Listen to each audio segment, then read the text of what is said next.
आवाज महाराष्ट्राचा। नमस्कार, मी गौरी संध्यालामध्ये आपल्या सगळ्यांचं स्वागत। बारामती पोटनिवडणुकीसाठी राज्याच्या राजकारणात वेगवान हालचाली सुरू आहेत। दिवंगत नेते अजित पवार यांच्या निधनानंतर बारामती विधानसभेची जागा रिक्त झाली। या जागेसाठी पोटनिवडणूक लागली असून राष्ट्रवादी काँग्रेस अजित पवार पक्षाकडून सुनेत्रा पवारांना उमेदवारी देण्यात आली आहे। मात्र या जागेवरून बिनविरोध निवडणूक व्हावी म्हणून प्रयत्न केले जात असताना काँग्रेसकडून उमेदवारांची चाचपणी सुरू झाली आहे। अशातच सुनेत्रा पवारांनी माजी मुख्यमंत्री उद्धव ठाकरे यांच्याशी संपर्क साधला असल्याची चर्चा आहे। यावर संजय राऊतांनी महत्त्वाची प्रतिक्रिया दिली आहे, पाहूया। सुनेत्रा पवार यांनी नक्कीच काल शिवसेना पक्षप्रमुख उद्धव ठाकरे यांच्याशी दूरध्वनीवरती चर्चा केली। अर्थात बारामती पोट निवडणुकीविषयी ती चर्चा केलेली आहे। महाराष्ट्रातल्या ज्या दोन पोटनिवडणुका आहेत, राहुरी आणि बारामती, त्यातल्या बारामती पोटनिवडणुकीकडे सगळ्यांचं लक्ष आहे आणि पक्षप्रमुखांशी त्यांनी त्या संदर्भात चर्चा केली आणि ती चर्चा काय झाली किंवा त्या संदर्भात काय निर्णय आहे तो लवकरच स्वतः पक्षप्रमुख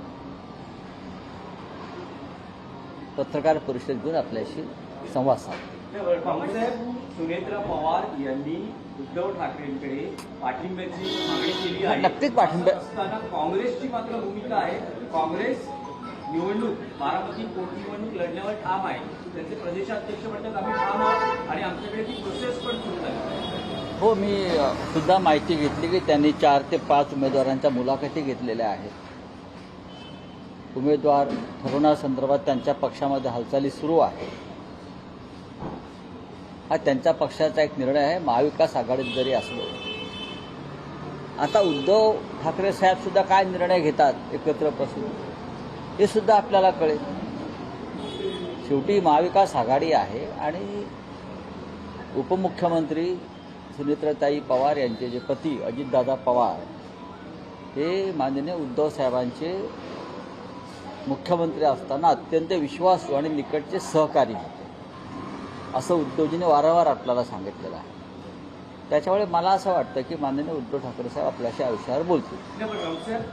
महाविकास आघाडी तुम्ही म्हणता अजूनही अभेद्य आहे, निवडणुकांमध्ये ती दिसते, तर अशा वेळेस काँग्रेसची ही जी भूमिका आहे, तुम्ही महाविकास आघाडीतले एक मोठे नेते आहात, तुम्हाला ही काँग्रेसची भूमिका पटते का? बघा, सुनेत्राताई पवारांचा पक्ष महाविकास आघाडीत नाही ना, तो भारतीय जनता पक्षाबरोबर आहे। त्याच्यामुळे काँग्रेस पक्ष जर काही वेगळा निर्णय घेत असेल असं दिसतंय, तर त्याच्यामध्ये मला असं वाटत नाही की कुठे महाविकास आघाडी म्हणून त्याच्यामध्ये आम्ही लक्ष घातलं पाहिजे। पण उद्धवजींचं आणि अजितदादांचं एक भावनिक नातं होतं, त्याच्यामुळे आता उद्धवजी काय निर्णय घेत आहेत या संदर्भात ते तुम्हाला स्वतः ते बोलतील। हर्षवर्धन सपकाळ म्हणतात की महाविकास आघाडी किंवा इंडिया आघाडी म्हणून या निवडणुकीला इतर 2 पक्षांनी पाठिंबा द्यावा। नाही, असं आहे की स्वतः काँग्रेस पक्ष उद्धवजीशी चर्चा करतो। ताज्या आणि महत्त्वपूर्ण बातम्या पाहण्यासाठी आजच आमच्या संध्या लाईव्ह न्यूज चॅनलला YouTubeवर सबस्क्राईब करा आणि बेल आयकॉन प्रेस करा।